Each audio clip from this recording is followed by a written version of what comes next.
Oke, baik. Semuanya selamat malam, Bapak Ibu di seluruh Indonesia, teman-teman semua. Halo, Pak Clement, selamat malam. Baik, perkenalkan saya Diana, saya produk spesialis dari Forever Health Indonesia. Seperti biasa, Bapak Ibu ya, setiap hari Kamis kita selalu mengadakan acara seminar kesehatan rutin yang dibawakan oleh dokter kesayangan kita, dokter hebat kita, yaitu Dokter Winda Olivia. Nah, nanti Dokter Wina akan menjelaskan materinya. Malam hari ini topik kita cukup menarik nih, yaitu penyakit di mana yang uh, ini sering banget disepelekan, tapi ternyata penyakit ini menjadi salah satu penyebab dari timbulnya berbagai macam penyakit lainnya, ya, yaitu penyakit obesitas. Ayo ditimbang dulu ya berat badannya ya. Nah, ternyata ada kaitannya loh konsumsi flavanol dengan obesitas. Nah, boleh kita panggilkan dulu pembicara kita yang luar biasa, Dokter Wida.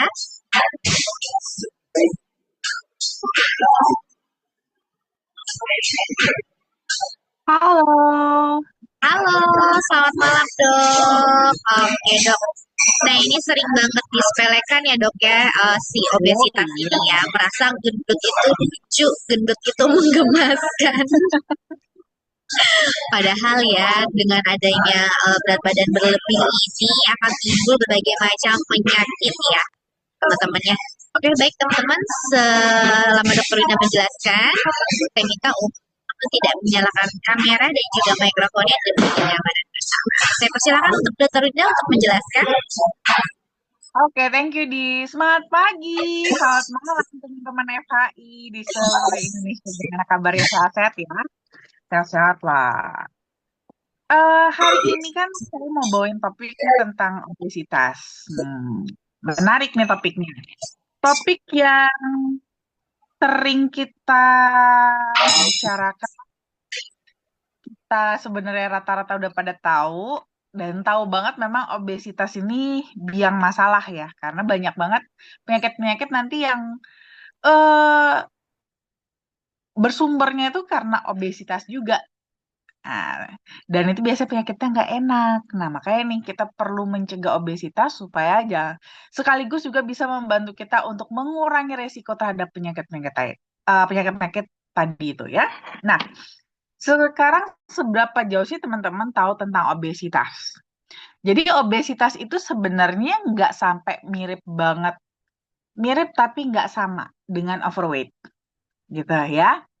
Kalau overweight itu teman-teman tuh masih cuman kelebihan sedikit gitu, melebihi dari berat badan normal. Itu dibilang overweight. Tapi kalau udah dibilang obesitas, obesitas itu sudah akumulatif ya. Sifatnya jadi akumulatif. Ada orang kadang-kadang overweight itu masih di tahap ibarat kata eh, belakangan ini memang lagi banyak banget makan gitu kan, lagi banyak banget makan sehingga berat badannya naik. Nah, tapi ini masih bisa berpotensi untuk balik ke normal. Makanya masih dibilang overweight aja, belum bisa dibilang obesitas. Kalau obesitas ini, itu dia sudah ibarat kata dikatakan orang obesitas kalau dia overweight dalam jangka waktu yang lama ya. Jadi sudah terjadi penumpukan lemak ya, penumpukan lemaknya pun berlebihan. Ini juga diakibatkan karena ketidakseimbangan antara yang masuk dan yang keluar dalam jangka waktu yang lama ya. Jadi kalau obesitas itu sudah lebih levelnya lebih tinggi dibandingkan hanya sekadar overweight. Nah, jadi, tapi bukan berarti kalau kita masih overweight, oh santai aja aku cuman overweight kok gitu. Oh enggak juga, hati-hati. Overweight kelamaan juga jadi jatuh-jatuhnya bisa jadi obesitas juga. Makanya harus dicegah ya, harus segera dibalikin ke berat badan yang ideal. Karena itu dia, ujung-ujungnya adalah resiko penyakitnya. Apa aja resiko penyakitnya? Tentunya yang paling banyak adalah diabetes. Ya, dia resiko mengalami diabetes itu paling tinggi ya sampai 44%. Bisa juga menyebabkan penyakit jantung iskemik itu 23%. Bahkan juga bisa meningkatkan resiko kita terhadap kanker ya. Itu bisa sekitar 7 sampai 41%. Tentu nggak enak kan? Nah, ini penyakit-penyakit yang nggak enak semua nih akibat dari obesitas tersebut. Makanya, walaupun mungkin kita masih di kelas overweight, jangan tenang-tenang aja, harus segera dibalikin nih ke normal supaya jangan kebablasan sampai jadi malah obesitas. Slide. Nah, gimana nih? Kapan kita dibilang tadi yang masih overweight aja, belum sampai obesitas? Nah, jadi kalau overweight itu bisa dibilang makanya nama lain itu bisa juga disebut sebagai praobes, ya. Bisa dibilang sebagai praobes. Karena belum sampai obesitas gitu ya. Normalnya kita itu eh, IMT kita atau BMI kita, BMI kita itu harusnya 18,5 sampai 24,9. Nah, ngitungnya gimana nih? Ngitungnya itu indeks massa tubuh ya, itu adalah berat badan kita dalam kilogram dibagi tinggi badan kita dalam meter kuadrat. Nah, jadi umpamanya nih kayak eh, kita tingginya berapa? 170 cm. Berarti kan 1,7 meter. Nah, ini dikuadratin nih ya. Jadi umpamanya berat badannya berapa? Berat badannya 60. Berat badan 60, tinggi badannya 170. Contohnya seperti itu. Berarti 60 per 1,7 kuadrat. Nah, itu hasilnya berapa? Dia akan dikatakan normal kalau hasilnya adalah di antara 18,5 sampai 24,9. Nah, kalau di bawah 18,5 itu dibilang kategorinya berat badan kurang. Kalau di atas 25 itu masuk kategori overweight. Nah, overweight ini nanti dibagi lagi, makanya ini masuk praobes. Praobes itu 25 sampai 29,9. Sudah dikatakan obesitas kalau dia sudah di atas 30. Obesitas tingkat 1 itu 30 sampai 34,9. Obesitas tingkat 2 itu 35 sampai 39,9. Dan obesitas tingkat 3 itu di atas 40. Nah, kira-kira teman-teman yang mana? Hitung-hitung ya. Slide. Nah, apa aja sih yang bikin kita obesitas? Memang sih yang pertama adalah faktor genetik. Tapi bukan berarti teman-teman, kalau teman-teman punya orang tua yang mengalami obesitas, teman-teman itu udah pasti akan obesitas juga. Sebenarnya belum tentu. Karena secara genetik ini terkadang yang diturunkan itu nggak cuman sifat genetik selnya aja gitu ya. Tapi juga termasuk pola hidupnya biasanya. Dalam artian, kalau umpamanya orang tuanya obesitas, biasanya kan karena memang kebiasaan makan berlebih, kurang aktivitas fisik, dan kita sebagai anak, ya kan biasanya kan ngikutin orang tua, ya kan? Nyontohnya yang ada di depan mata orang tuanya. Kalau orang tuanya aja males gerak, makannya berlebihan, ya pasti anak juga akan ngikutin yang sama. Ikutan makan berlebihan, ikutan males gerak, akhirnya ya nggak heran kalau anaknya juga ikutan obesitas gitu ya. Karena yang diturunkan nggak cuman sekedar selnya aja, sifat dari selnya, tapi juga termasuk gaya hidupnya. Makanya nggak bisa juga kita cuman, oh saya punya orang tua ini sih obesitas, jadi saya juga obesitas. Oh, kalau Anda obesitas sampai akhirnya ikutan obesitas, itu nggak hanya kontribusi dari genetik saja, tapi karena ada gaya hidup yang nggak sehat juga. Belum lagi umpamanya kebiasaan konsumsi minuman beralkohol, konsumsi makanan yang tinggi gula, lemak, dan itu berlebihannya sering lagi konsumsinya. Ya, terlalu banyak konsumsi makanan yang cepat saji, belum lagi tadi seperti yang saya katakan kurang gerak. Ya gimana lah, ya dilihat dari apa penyebab-penyebabnya aja udah kebayang banyakan yang masuk dibandingkan yang keluar, ya kan? Ya nggak heran itu semua menumpuk di dalam tubuh. Slide. Nah, gimana sih cara kita mencegah? Prinsipnya sebenarnya ya sesederhana tadi maknanya itu sendiri ya. Karena kan tadi banyak yang masuk tapi sedikit yang keluar, dan ini terjadi dalam jangka waktu yang lama. Nah, sebenarnya yang penting teman-teman bisa maintain. Yang masuknya dijaga, nggak berlebihan, yang keluarnya juga ditingkatin. Dengan begitu, itu bisa balance antara yang masuk dan yang keluar tersebut. Dan ibarat kata, ini yang sering sekali kita tuh suka lupa gitu ya, suka lupa dan suka nganggap enteng. Nah, ada beberapa tips juga nih teman-teman. Jadi kan kita tentunya kalau dari makanan yang masuk kita atur ya, pola makan kita, apa yang kita makan, pilih makanan yang lebih bergizi ya. Kalau makan makanan yang tinggi lemak, tinggi gula, garam, itu kalau bisa lebih dibatasi, kalau bisa hindari malah lebih bagus lagi. Dan tentunya adalah melakukan aktivitas fisik. Tapi, kapan sih sebenarnya aktivitas fisik yang paling efektif kita lakukan? Sebenarnya teman-teman, kalau umpamanya teman-teman nih udah jaga makan, tapi kok saya kayaknya tetap aja ya dok naik berat badannya.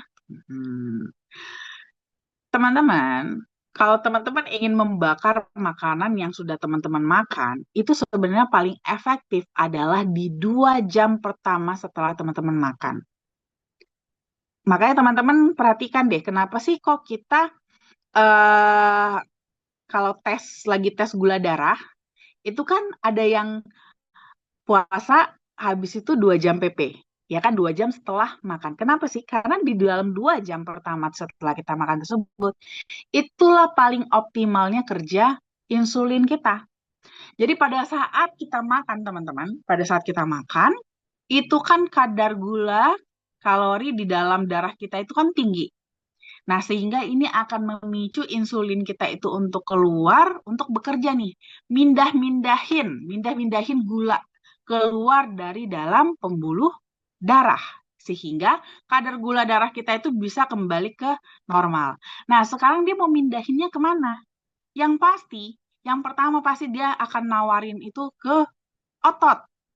Nah, ke otot kita nih. Otot, kamu mau nggak nih? Aku punya gula, mau pakai nggak? Tapi otot kita malah bilang apa? Oh, nggak usah insulin. Aku nggak butuh banyak-banyak gula. Soalnya aku rebahan aja. Akhirnya nggak kepake. Terus akhirnya selanjutnya insulin juga akan berusaha nawarin yang banyak yang berikutnya. Kemana? Ke otak. Otak kita ini konsumsinya tinggi loh.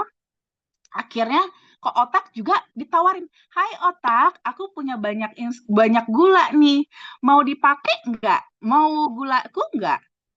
Tapi tahu nggak teman-teman jawaban gula apa? Jawabannya otak apa? Aduh, nggak deh, nggak usah deh insulin. Aku lagi nggak pengen mikir. Nah, ya kan? Aku lagi pengen bengong aja. Akhirnya gula yang ada di dalam pembuluh darah nggak laku. Ya, akhirnya gimana? Insulin punya tugas harus mindahin gula tersebut. Akhirnya dipindahin kemana? Ke lemak, teman-teman. Jadilah dipindahkan ke lemak gula-gulanya. Supaya ngejar dalam 2 jam, gulanya bisa balik ke normal lagi. Nah, inilah makanya yang akan membuat teman-teman itu jadi susah turun berat badannya alias malah makin gemuk. Jadi sebenarnya kadang-kadang kuncinya adalah habis makan jangan mager ya teman-teman ya.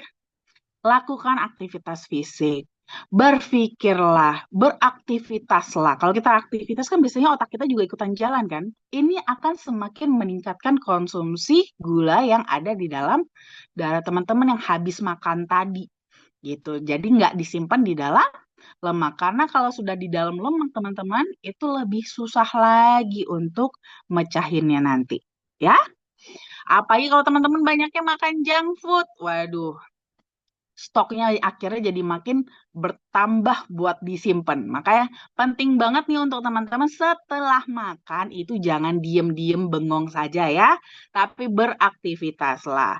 Biar ototnya bergerak, otaknya juga jalan. Oke?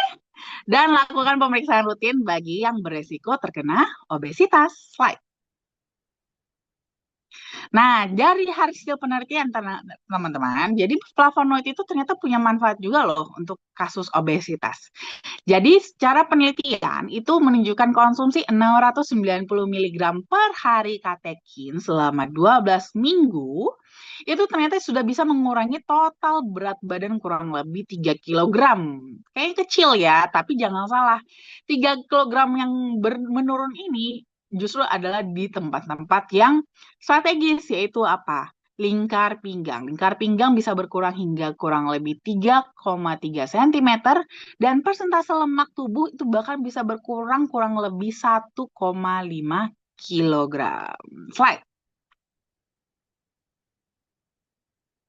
Selain itu juga flavonoid juga diduga memang dia punya potensi sebagai anti-obesitas karena dia juga merupakan antioksidan yang dapat bekerja sebagai penghambat lipase pankreas di mana ini akan membantu juga untuk menurunkan nafsu makan.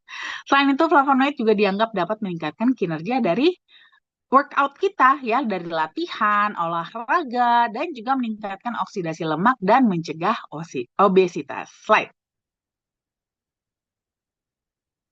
Nah, memperkenalkan produk sains kita itu Cocoa Favanol. Ada varian yang original, DTM Liquid, dan juga NutriFlow. Slide. Kalau kita ngomongin soal flavanol, tentunya kita akan ngomongin soal kepalanya, yaitu polifenol, di mana polifenol ini punya manfaat sebagai antioksidan. Tapi ternyata nggak cuma itu. Keunikannya pada kokoa sendiri, di mana dia ternyata tinggi akan flavanol, itu dia terbukti secara klinis bermanfaat juga untuk fungsi kardiovaskular. Jadi dia dalam jangka waktu yang relatif pendek, dia memberikan short term effect-nya itu adalah vasodilatasi atau pelebaran pada pembuluh darah. Cuman memang nggak gampang untuk mendapatkan manfaat ini karena biasanya kakao yang diproduksi pada umumnya itu justru cenderung menghancurkan kadar flavanolnya sehingga bubuk kokoa hasil produksi tersebut biasanya cenderung kadar flavanolnya sudah sangat sedikit atau bahkan malah sudah tidak ada. Makanya butuh metode khusus dalam pengolahan biji kakao untuk mempertahankan kadar flavanolnya bisa tetap tinggi. Slide. Nah, untungnya di sini perusahaan kita itu Miracle Bout udah ketemu nih gimana caranya supaya kadar flavanol bisa tetap dipertahankan tinggi. Nah, proses yang telah mereka temukan ini telah dipatenkan karena memang telah terbukti dapat mempertahankan hingga 80% kadar dari kadar awal flavanol alamiah. Nah, dan bahkan uh, bubuk kokoa hasil uh, proses dengan metode tersebut itu sudah diberi brand Acticoa dan Acticoa inilah yang menjadi bahan baku semua lini produk Cocoa Favanol FHI. Slide. Nah, ini makanya nih ada studi klinisnya bahkan yang sudah dipatenkan. Jadi memang Cocoa itu ternyata memang benar bisa membantu untuk menurunkan berat badan. Caranya gimana? Ternyata dia bisa membantu dengan meningkatkan regulasi ekspresi gen dalam memetabolisme lemak. Jadi memang lebih kepada fat burner. Nah, jadi buat tadi kita-kita yang terlanjur nih selama ini, ya kan? Selama ini gula yang apa atau glukosa yang berlebih yang kita konsumsi selama ini dan nggak kepake buat ke otot maupun ke otak kita dan terpaksa harus disimpan di lemak. Nah, akhirnya ternyata masih bisa nih diakalin ya simpanan-simpanan tersebut karena ternyata dengan kokofanol itu metabolisme lemaknya bisa lebih efektif sehingga bisa membantu mengurangi persentase lemak di dalam tubuh kita. Slide. Selain itu juga kita sudah punya klaim kesehatan yang sudah di-approve oleh EFSA maupun FDA. EFSA mengatakan bahwa kokofavanol itu bisa membantu menjaga elastisitas pembuluh darah, di mana ini akan memberikan kontribusi untuk aliran darah yang lebih normal. Sedangkan FDA mengatakan bahwa kokofavanol itu bahkan bisa membantu menurunkan resiko penyakit kardiovaskular. Tapi tentunya gak hanya sekedar konsumsi kokofanol terus akhirnya bisa mendapatkan manfaat kesehatan ini ya, tidak. Ada dosis anjurannya. Dosis anjuran yang dianjurkan oleh EFSA maupun FDA adalah 200 mg flavanol setiap hari. Slide. Nah, selain ada flavanol, ada juga Centella asiatica. Centella asiatica ini terkenal untuk skincare sebenarnya berapa tahun belakangan ini. Tapi ternyata dia juga punya manfaat yang besar ya. Dia punya manfaat untuk antimikroba, anti diabetes, anti peradangan, dan juga anti depresan. Bahkan dia punya manfaat untuk obesitas juga.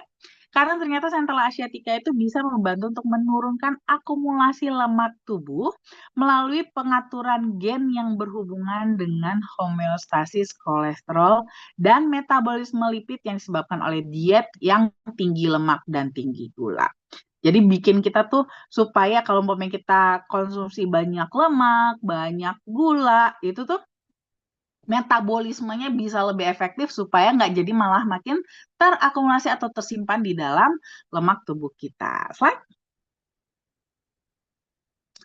Lalu ada juga black garlic. Black garlic ini adalah versi fermentasi dari garlic atau bawang putih di mana memang manfaatnya sudah terkenal banget ya. Dia punya antioksidan juga tinggi sekali sehingga manfaatnya bahkan tidak hanya sekedar untuk kardiovaskular aja, tapi juga sering sekali dimanfaatkan dalam mengatasi kanker, tumor, miom, terus juga bahkan termasuk buat detoksifikasi ya, mencegah stroke, Alzheimer dan juga Parkinson. Bahkan untuk obesitas sendiri juga black garlic juga punya manfaat karena ternyata konsumsi black garlic itu juga bisa membantu untuk mengurangi berat badan, massa jaringan hingga kolesterol. Slide. Lalu ada vitamin B7 atau biotin yang memang terkenalnya sih untuk rambut, tapi dia juga bagus sekali untuk metabolisme terutama protein, karbohidrat dan juga lemak. Lalu juga ada vitamin C ya yang berperan dalam menjaga struktur kolagen, di mana ini penting sekali ya dalam semua jaringan termasuk rambut, kulit, urat, tulang rawan dan juga jaringan lain di tubuh kita. Jadi vitamin C ini sangat bagus sekali untuk pertahanan tubuh. Lalu juga ada cysteine yang juga ekstra, yang merupakan ekstra antioksidan lagi untuk membantu melindungi tubuh dari kerusakan akibat radikal bebas dan juga toksin. Baik. Nah, jadi kalau kita mau rangkum manfaat dari cocoa favano memang utamanya adalah untuk kardiovaskular, ya, untuk tensi, kolesterol dan juga kadar gula darah. Tapi juga dia karena basically adalah antioksidan, jadi dia juga bagus untuk mengurangi resiko kanker juga kanker ya, sehingga dan juga dia baik untuk kesehatan kulit juga. Slide. Nah, kalau untuk yang DTM liquid ini dia adalah kombinasi ya kolaborasi dari cocoa favonol, Centella asiatica dan juga black garlic sehingga manfaatnya terutama untuk meningkatkan fungsi kardiovaskular juga triple power karena kerjanya bertiga. Ditambah ekstra-ekstra manfaat lainnya seperti memperlancar sirkulasi aliran darah pada ginjal, membantu mempercepat proses penyembuhan luka, membantu meningkatkan produksi kolagen, meningkatkan daya ingat dan fungsi saraf, serta mengatasi peradangan dan juga nyeri sendi. Slide.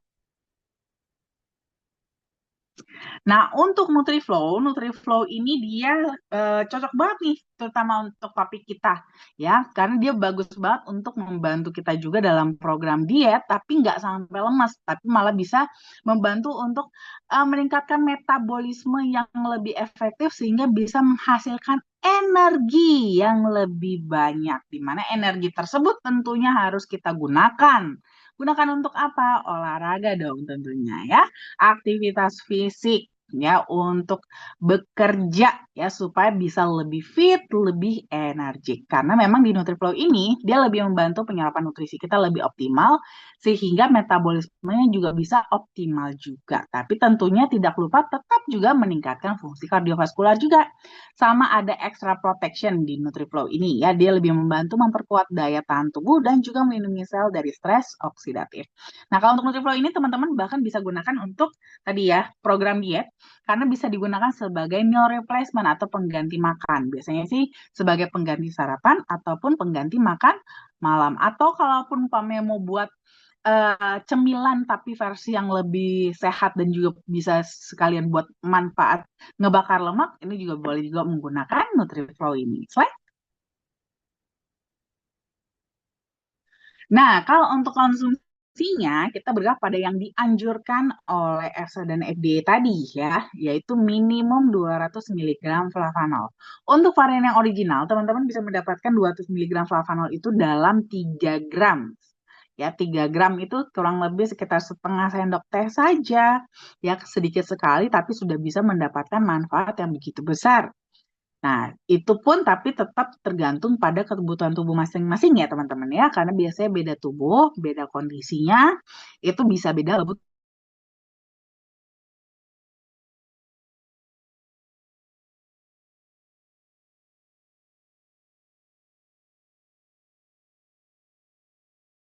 yang DTM liquid ini biasanya memang lebih dianjurkan kepada yang memang punya masalah sirkulasi darah ya, seperti yang sudah punya ada penyakit hipertensi, kolesterol, diabetes, mungkin ada riwayat jantung juga, riwayat stroke, itu lebih rekomen memang konsumsi yang DTM liquid ini karena memang lebih kencang, triple power ya. Jadi kalau untuk DTM liquid ini juga dikonsumsi jangan banyak-banyak. Dia cukup 1 sampai 2 saset aja maksimal per hari. Jangan lebih dari 2 saset. Kalau kira-kira bahkan mungkin pada kondisi-kondisi tertentu, teman-teman memang di kondisi tubuh yang butuh banyak nih. 2 saset pun masih belum cukup. Nah, itu boleh teman-teman kombinasi aja ya. Sisanya dikombinasikan dengan yang varian original ataupun varian Nutriflow. Slide. Nah, kalau Nutriflow ini untuk teman-teman bisa mendapatkan tadi 200 mg flavonoid memang butuhnya agak lebih banyak karena pada Nutriflow itu dia isinya memang lebih banyak. Nah, slide.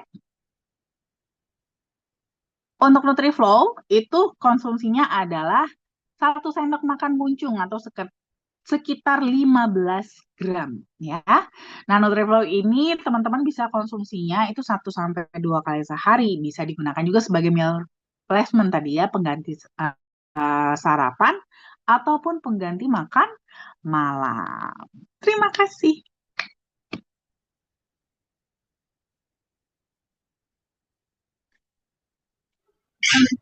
Oke, baik. Terima kasih banyak Dokter Wida untuk penjelasannya. Baik, teman-teman semua, di sini saya lihat belum ada pertanyaan. Jadi boleh ya dok ya kita buka pertanyaannya dengan menyalakan mikrofonnya ya. Silakan teman-teman yang mau bertanya langsung bisa langsung menyalakan mikrofonnya aja. Dari saya sudah membuka mikrofonnya. Silakan. Tapi sebelum kita tapi kalau misalnya memang belum ada pertanyaan,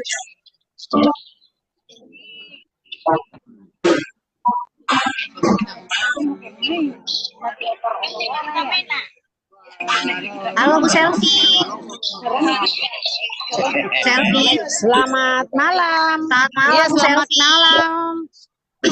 Iya, silakan Bu Ya, Selvi ini kalau saya mau bertanya, pertanyaan. Bunda. Ya, ini mau bertanya.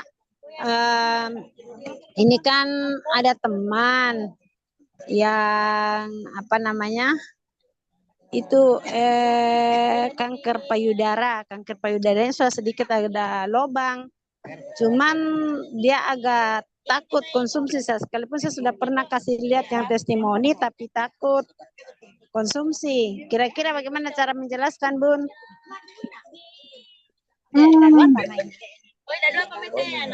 Terima kasih.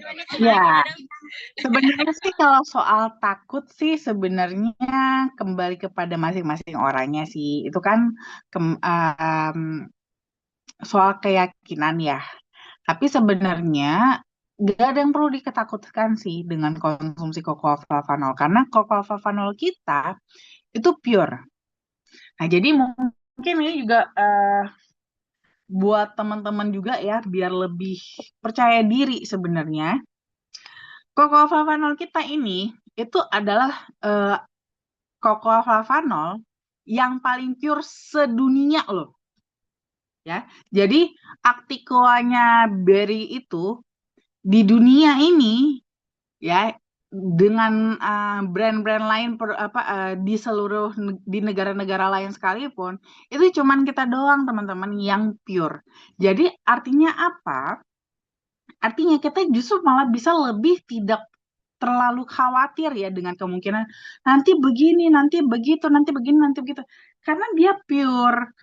Kadang-kadang kalau umpamanya dia ada campurannya, kita akan lebih khawatir karena gimana nih dengan kandungan krimernya, gimana nanti dengan gulanya, gimana nanti dengan A, B, C, D, dan segala macam efeknya kepada kesehatan kita.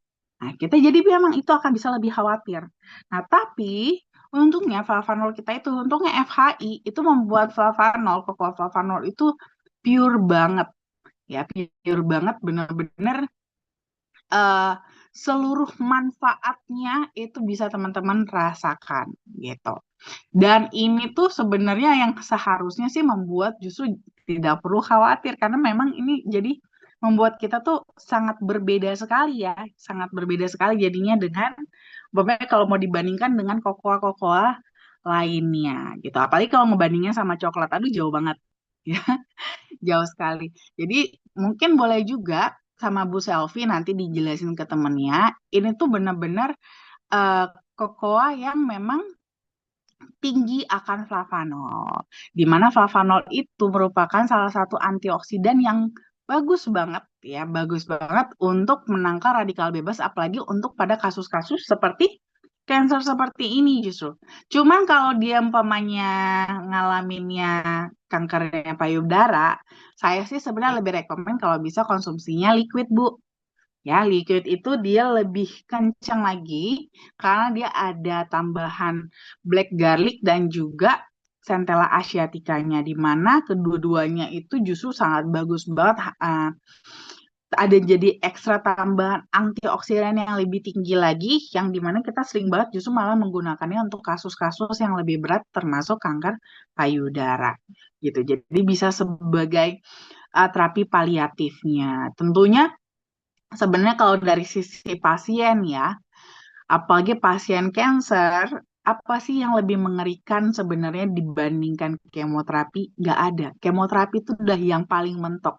Pengobatan yang paling mengerikan gitu. Jadi sebenarnya konsumsi kokofavanol itu malah bisa membantu meringankan kesakitan-kesakitan akibat dari kemoterapinya dan malah bisa semakin mendukung eh, tingkat keberhasilan dari kemoterapi. Jadi sebenarnya sih seharusnya malah semakin yakin ya, malah semakin pengen gitu untuk konsumsi kokofavanol kalau dia memang pengen bisa lebih sehat, bisa punya kualitas hidup yang lebih baik walaupun dengan penyakit kankernya gitu ya. Iya, iya. Dokter, dok, ini Ya, kemarin ada yang luka, tapi orinya saya itu lagi habis. Yang adanya cuma Nutriflo. oke. Terus saya coba pakai Nutriflo, apa boleh ditaruh di luka Nutriflo-nya dok atau gimana? Makasih dok. Kalau saya sih nggak begitu rekomen kalau Nutriflo ditaruh ke luka sih. Hmm, sebaiknya sih jangan, Bu. Soalnya Jangan Nutriflo. tanggung nggak ada yang ori dok.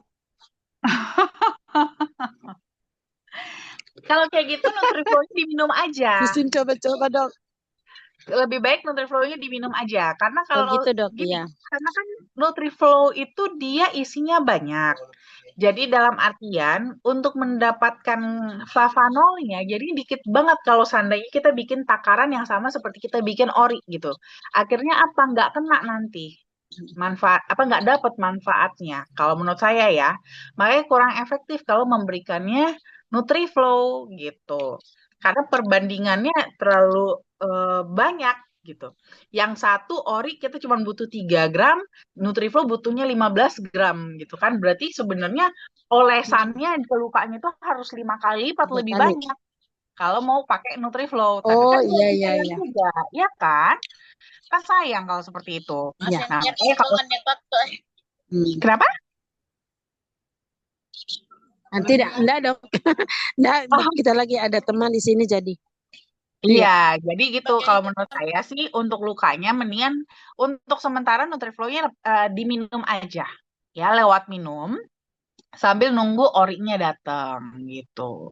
Tapi kalau umpamanya untuk diolesin sih kalau menurut saya kurang efektif ya kalau Nutriflow ya.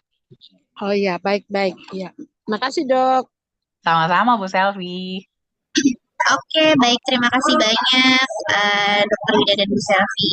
Ada dari Bu Darsi ya dok ya. Assalamualaikum, selamat malam Mbak Diana. Selamat malam Bu Darsi. Bu dokter, berat badan saya kok naik nih pada siang hari saya konsumsi original. Bu Darsi makannya gimana? Aktivitas fisiknya gimana? Ya.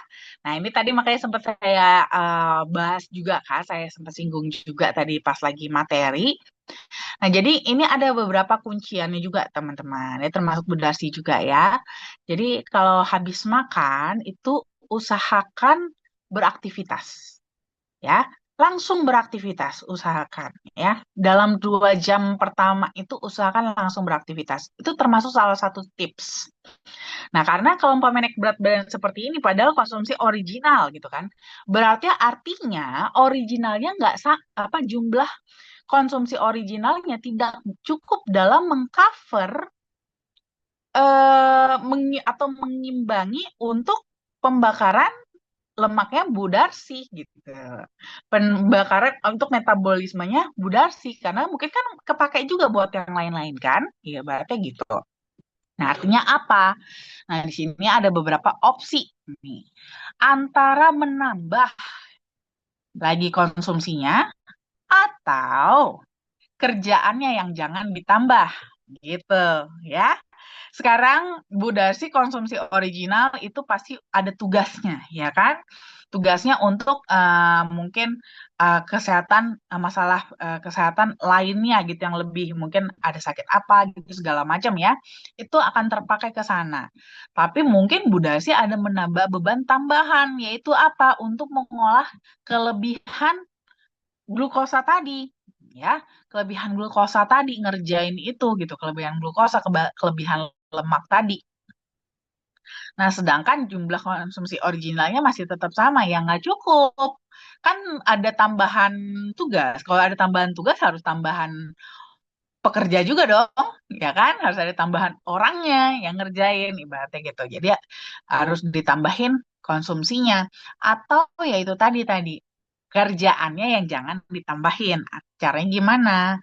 Bu Darsi coba lebih dijaga makannya. Terus tadi tips yang saya kasih tahu, usahakan dalam 2 jam setelah makan tadi itu aktivitas ya, beraktivitaslah supaya apa?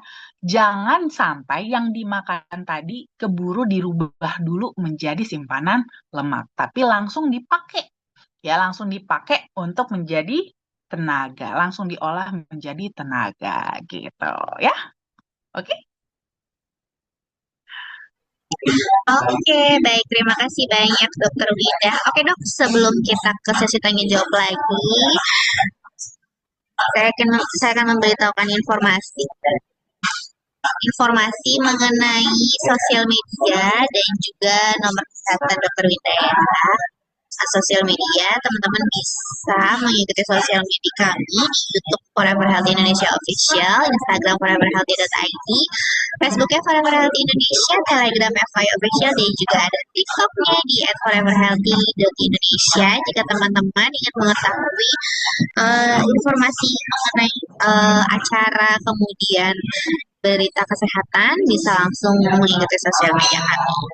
Dan jika teman-teman ingin melakukan konsultasi kesehatan dengan Dokter Winda di hari Senin sampai Jumat jam 10 sampai jam 5 sore, bisa langsung WhatsApp di nomor 087817066067. Oke, baik teman-teman. Kayaknya pertanyaan sudah tidak ada nih ya dok ya. Atau boleh saya berikan satu kesempatan lagi, ada yang mau bertanya bisa langsung menyalakan mikrofonnya.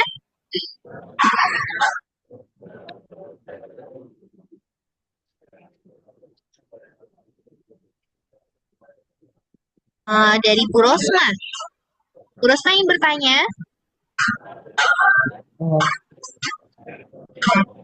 Selamat malam Bu Rosma.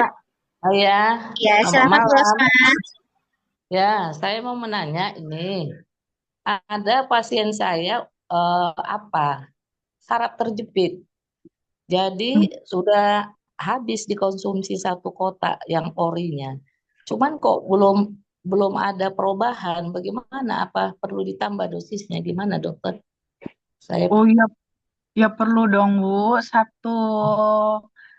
Satu kotak itu sedikit sekali untuk kasus saraf Iya, kejepit. iya. Itu masih Saya ada. juga anjurkan begitu. Saya suruh tambah lagi. Ya mungkin apanya keadaan ekonominya kali ya. Jadi makanya saya bilang Hmm. nggak bisa instan ini. Saya bilang sama ibu itu kan, karena harus kita tambahi apa cara minumnya itu.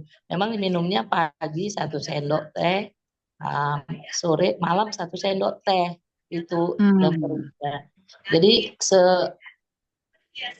sebenarnya harus berapa banyak dikonsumsinya itu dan berapa kali sehari? Apakah bisa 3 kali, Dokter Winda? Nah, bisa jadi sih ibarat kata ditambah dosisnya juga mungkin bisa jadi. Cuman Hmm. kalau untuk saraf kejepit sih sebenarnya saya lebih prefer konsumsinya kalau bisa liquid. Karena liquid itu dia bagus banget untuk persendian, di mana itu yang biasanya selalu kejadian pada kasus ini saraf kejepit ini gitu kan. Dia kan melibatkan persendian termasuk juga saraf dan persendiannya di lokasi yang kejepit tersebut. Nah, di liquid ini dia memang lebih efektif sebenarnya. Kalau umpamanya untuk kasus seperti ini ya, karena liquid itu dia juga bekerja juga untuk persyarafan juga untuk memperkuat persyarafannya dan juga termasuk untuk merawat persendiannya juga. Jadi bisa membantu mengurangi nyerinya, mengurangi peradangan sendinya sehingga nanti saraf kejepitnya ini juga bisa lebih ringan. Walaupun nanti tetap ya saraf kejepitnya kan soalnya kan agak banyak juga nih dia saraf kejepit yang seperti apa gitu. Apakah saraf kejepitnya yang sampai perlu di apa namanya diintervensi manuver atau ibaratnya saraf kejepit yang masih ringan gitu ya, yang saraf kejepitnya yang melibatkan lebih kepada otot dan peradangan sendi. Kalau umpamanya hanya otot dan radang sendi aja sih sebenarnya masih bisa banget dengan liquid itu lebih efektif, lebih bagus. Tapi kalau seandainya dia itu saraf kejepitnya akibat suatu trauma atau cedera ya pada persyarafannya itu kan memang harus ada intervensi dari luar ya. Harus ada ibaratnya tulangnya harus direposisi, diposisikan ulang, kebalikin lagi. Baru nanti untuk recovery-nya bisa dikonsumsi flavanol gitu. Oh, jadi sebaiknya diganti dengan yang liquid, DTM-nya dok ya. Iya, kalau untuk saraf kejepit sih saya lebih rekomen liquid Liquid ya dok ya. kalau bisa iya. Oke, makasih banyak Dokter Winda. Selamat malam. Oke, baik. Terima kasih banyak, Bu Rosma. Sekali, ini pertanyaan terakhir ya, Dok, dari Bu Marta Desmi. Untuk saraf kejepit yang mana konsumsinya, Bu Dokter? Nah, itu tadi ya sama Bu Marta saya tadi udah jawab. Untuk saraf kejepit sih saya pribadi lebih rekomennya sebenarnya konsumsinya liquid. Ya boleh 1 saset dulu coba. Mulai dari 1 saset. Kalau kira-kira nanti masih kurang baru dinaikin jadi 2 saset. Tapi saya lebih rekomen sih liquid. Lebih efektif kalau untuk saraf kejepit dibandingkan original kalau menurut saya gitu ya. Oke, baik. Terima kasih banyak, Dokter Wida. Nah, seperti sudah tidak ada pertanyaan lagi nih, Dok. Atau masih ada yang mau bertanya dengan menyalakan mikrofon? Saya berikan waktu. Oh, masih ada dari Bu Dina. Silakan, Bu Dina. Ya, selamat malam dok dari Papua. Bu Dina. Salam dok. Minta maaf dok mengganggu waktunya sedikit. Saya tadi dari Zoom pertama saya sudah mendengarkan penjelasan dari dokter.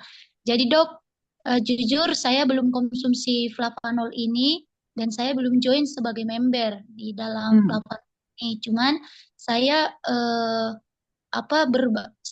dibagikan oleh Pak Aswandi, beliau bagikan saya flavanol ini, maksudnya bagikan kepada konsumen gitu dok. Saya ingin join sekali di VHF ini karena saya pelajari sehingga saya paham, mengerti, ingin join sekali. Tapi saya sambil menunggu ada modal, jadi saya bagikan juga ke konsumen gitu di sini. Artinya berenang sambil minum air sambil berenang gitu dok. Jadi saya temukan beberapa konsumen, ada sudah hampir 8 orang ya dok. Mereka tanya seperti ini dok.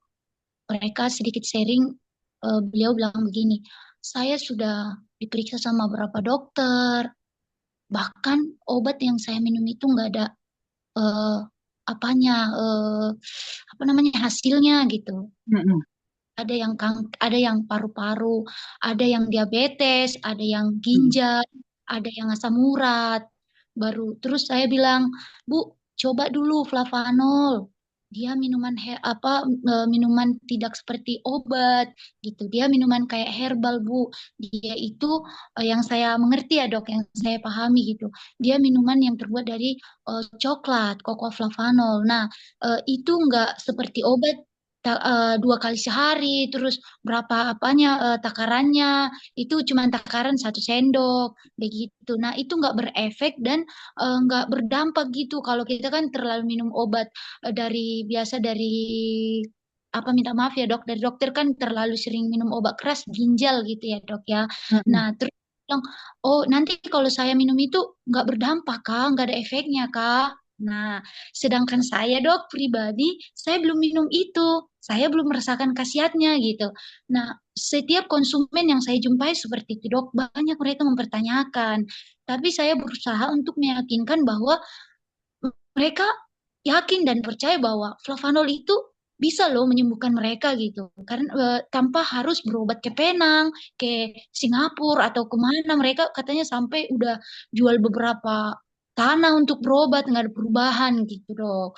Jadi saya ini jelaskan ke mereka kurang gimana ya biar para konsumen tersebut mereka bisa konsumsi flavanol dan ada hasilnya mereka bisa sehat gitu dok. Kira-kira tolong bantu saya dok malam ini gitu menjelaskannya Mm. kepada mereka. Makasih dokter, sehat-sehat selalu.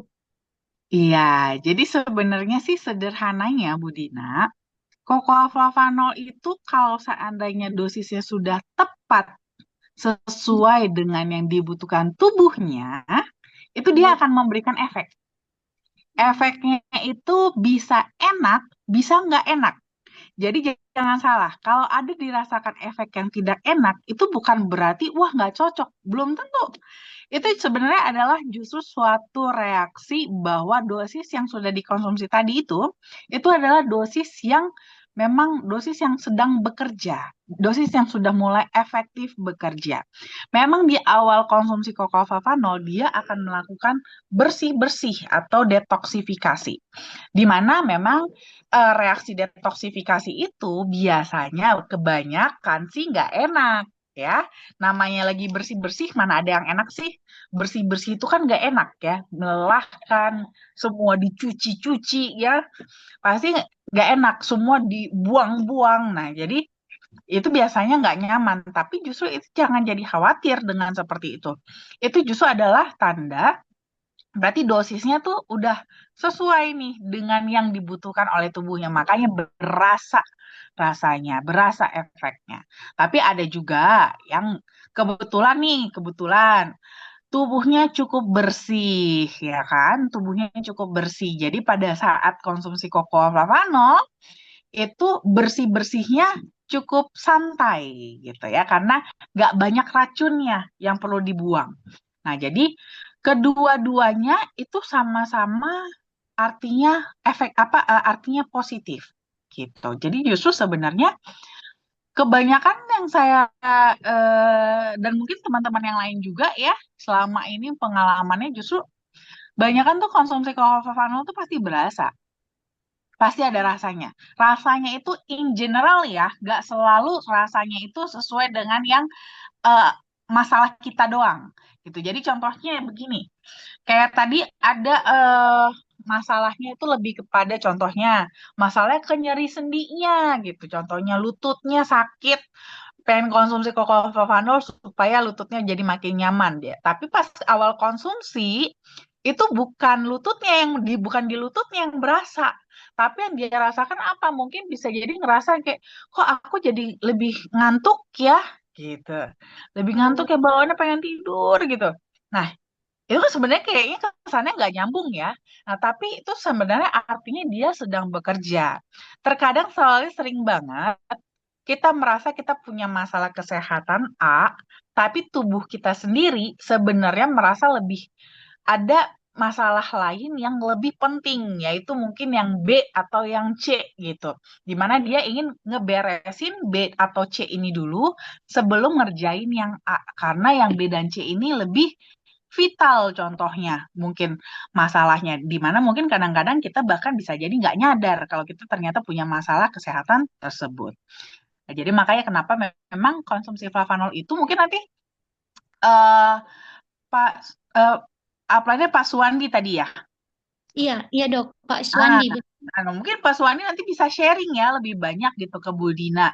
Selama ini pengalaman-pengalamannya kalau yang cobain Koko Flavanol tuh apa aja gitu efek-efek yang dirasakan. Atau Pak Suwandi sendiri ngerasainnya apa pada saat konsumsi Koko Flavanol. Jadi sebenarnya justru apakah akan berefek? Akan berefek. Tapi memang akan berasa atau tidak itu pada saat memang kalau jumlah yang dikonsumsinya sudah tepat sesuai dengan yang dibutuhkan tubuhnya sendiri. Ya, jadi memang ngukurnya adalah harus ngukur sendiri gitu. Dari saya mungkin untuk anjuran dosis bisa jadi nanti akan bervariasi ya sesuai dengan masalah kesehatannya apa. Tapi dosis-dosis yang saya kasih tahu pun belum tentu juga benar-benar tepat gitu sesuai dengan yang dibutuhkan tubuh karena dosis yang saya anjurkan itu kan berdasarkan apa yang ditanyakan ke saya, ya kan? Bukan karena saya periksa langsung nih badannya, ceknya semuanya, kira-kira apa aja baru saya kasih tahu dosisnya. Enggak. Berdasarkan apa yang dok, di sini ada masalahnya begini, kasih dosisnya berapa kan gitu. Hanya berdasarkan yang dilaporkan. Tapi orangnya kan saya nggak tahu masalah kesehatan secara keseluruhannya seperti apa.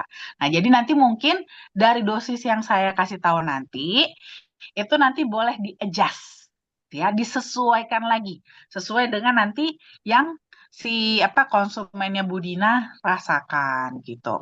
Nanti biasanya sih saya anjurkan itu konsumsinya 3 hari gitu kan. 3 hari evaluasi dalam 3 hari konsumsi dengan dosis yang dianjurkan tersebut gimana rasanya?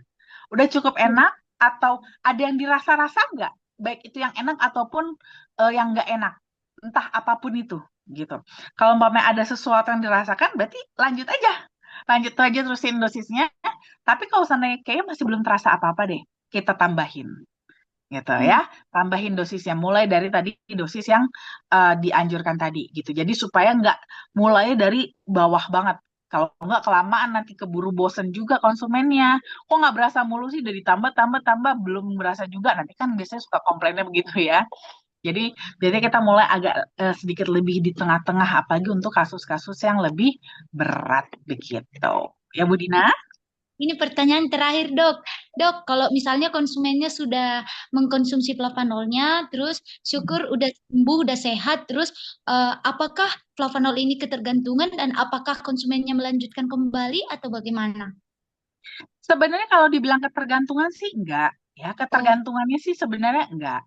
Cuman kan pada dasarnya kokoflavanol ini kan dia berperan dalam memberikan nutrisi kepada sel gitu ya, ke dalam sel-sel tubuh supaya sel-sel tubuhnya itu jadi punya tenaga, jadi punya kekuatan gitu untuk membenahi, untuk ngobatin dirinya sendiri gitu. Jadi sebenarnya yang ngobatin bahkan bukan flavanol ataupun bukan obat-obatan yang dari dokter.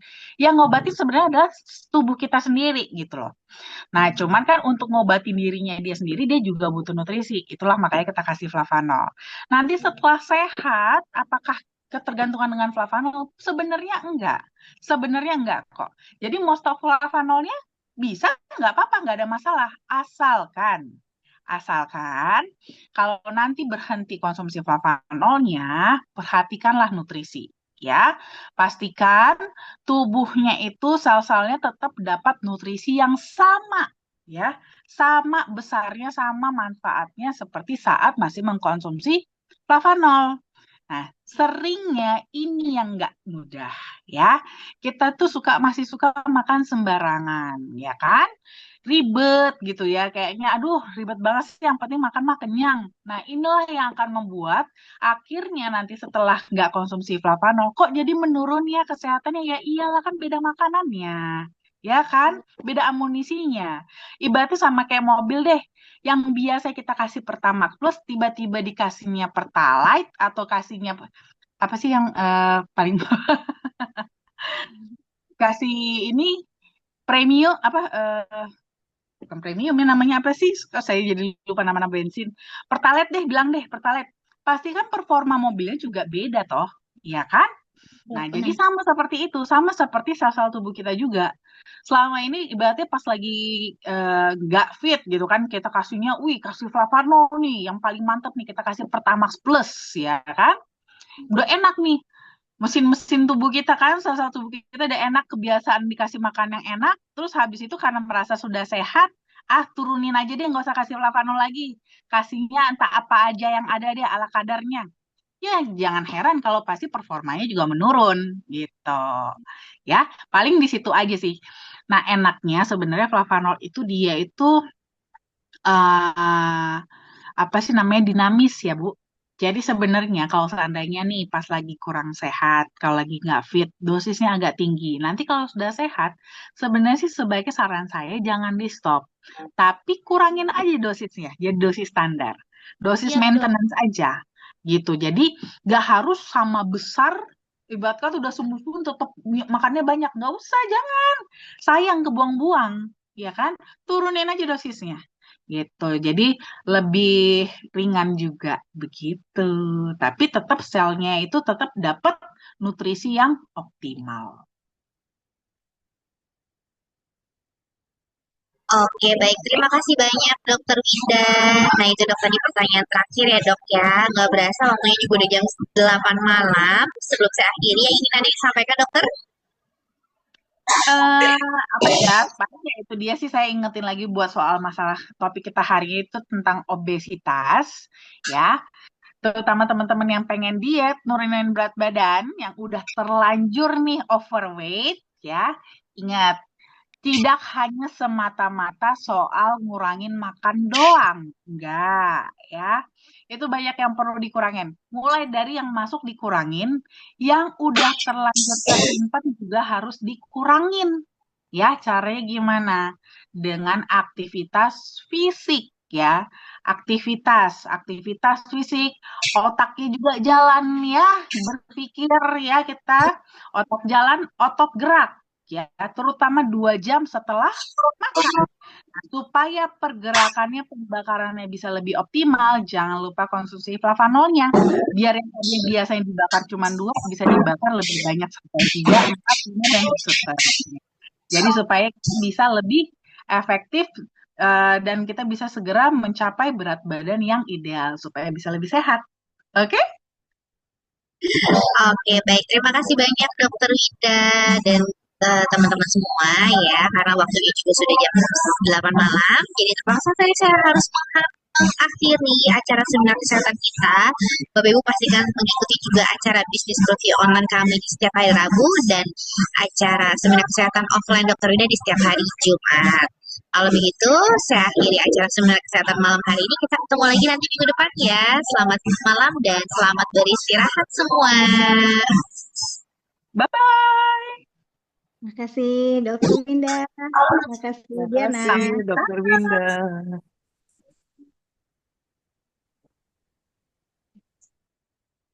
Malam.